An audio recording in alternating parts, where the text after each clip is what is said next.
Hello everyone, good morning. I am Deepika in front of you with another exciting episode of Mathematics. This is class 5th chapter 7 fractions. और आज हम करेंगे इस chapter को quickly revise. जो भी सारा कुछ हमने इस चैप्टर में सीखा है उसे हम एक बार फिर से रिवाइज करेंगे.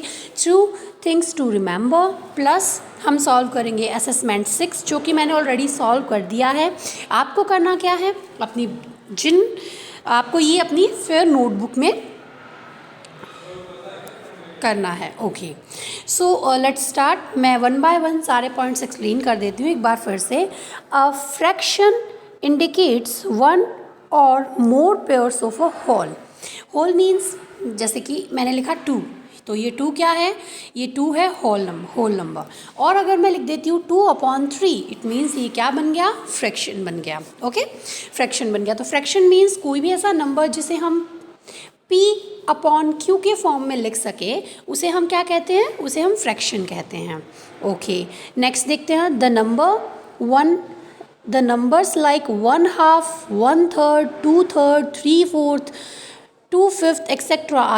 are called fraction numbers and the symbols 1/2, 1/3, 2/3. Okay, ये आपको पता ही है. लाइक जैसे कि मैंने एग्जांपल दिया था आपको एक पिज़्ज़ा का.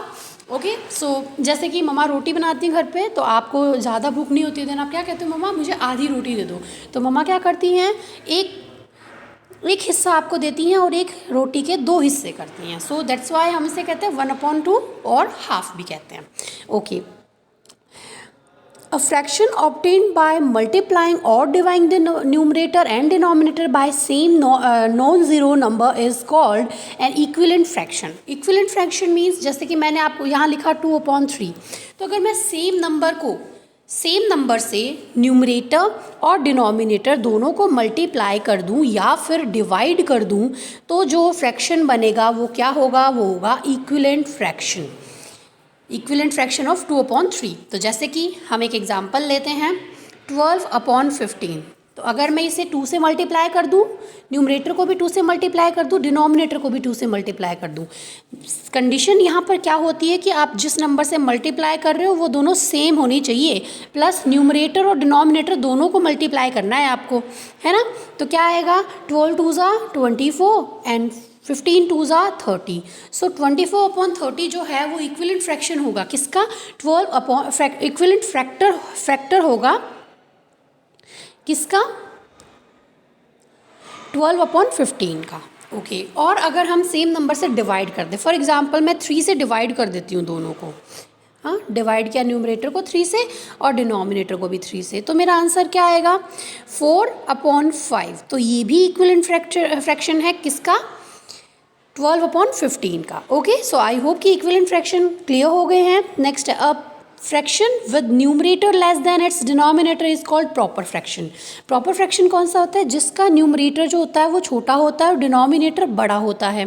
For example if I right here 2/5, तो ये क्या है, ये प्रॉपर फ्रैक्शन है.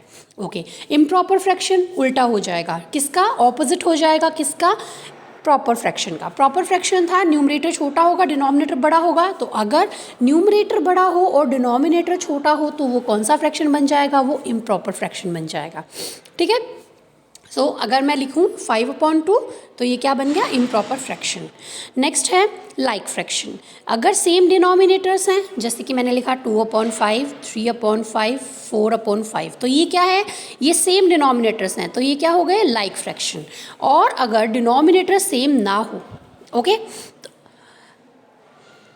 7th है फ्रैक्शंस विद डिफरेंट डिनोमिनेटर्स. अगर डिनोमिनेटर सेम ना हो, जैसे मैंने लिखा 2/5, 3/2, 5/9, तो ये कौन से फ्रैक्शन हो जाएंगे, ये हो जाएंगे अनलाइक फ्रैक्शन. ओके, नेक्स्ट है unit fraction. Unit fraction means numerator जो है वो 1 होगा, जैसे मैंने लिखा 1/2, 1/3, 1/4, तो ये कौन से फ्रैक्शन हो गए, ये हो गए यूनिट फ्रैक्शन. ओके, नेक्स्ट है, a fraction is said to be its lowest form और in simplest form if the HCF of its numerator and denominator is 1. Okay तो इसका मतलब ये है कि अगर वो उसे हम लोएस्ट फॉर्म में कहेंगे, अगर उसका HCF 1 या फिर कुछ और हो, या फिर मैं अगर आपको कहूँ कि 2/3 है और आपको फाइंड आउट करना है कि ये लोवेस्ट फॉर्म में है या नहीं है, देन आपको इस सेम नंबर से इसे डिवाइड करना होगा। तो ऐसा कोई नंबर नहीं है जिससे ये डिवाइड हो पाए। इट मीन्स ये क्या है, ये ऑलरेडी लोवेस्ट फॉर्म में है। और अगर मैं इसको चेंज कर दूँ, इफ़ आई राइट हियर 12/15, तो हमें ये पता है कि 12 और 15 3 की टेबल में दोनों आते हैं, सो हम इसे कट कर सकते हैं। 3 4s are 12 and 3 5s are 15, तो 4/5 हो गया। तो इट मीन्स 12/15 जो है वो अपने सिंपलेस्ट फॉर्म में नहीं है। आई होप ये चीज़ क्लियर है, और इस पे बेस्ड हमने पूरी एक एक्सरसाइज भी की है। If we compare two numerators, two fractions with same denominator then the one with greater numerator. Okay, अगर डिनोमिनेटर सेम है और आपको कंपेयर करना है, जैसे लिखा 1/2 एंड 3/2, 5/2, तो ऐसे में जिसका न्यूमरेटर बड़ा होगा वही क्या होगा, हमारा बड़ा फ्रैक्शन हो जाएगा।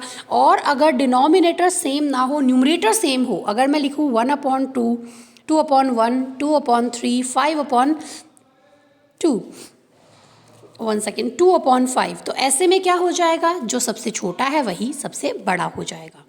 ओके तो इस तरह से हमने देखा कि किस तरह से हमें कंपेयर करना है। और यहाँ पर मैंने आपको असेसमेंट 6 दोनों पेजेस सॉल्व करके दिए हैं ऑलरेडी, और आपको करना क्या है, इन्हें अपनी फेयर नोटबुक में करना है।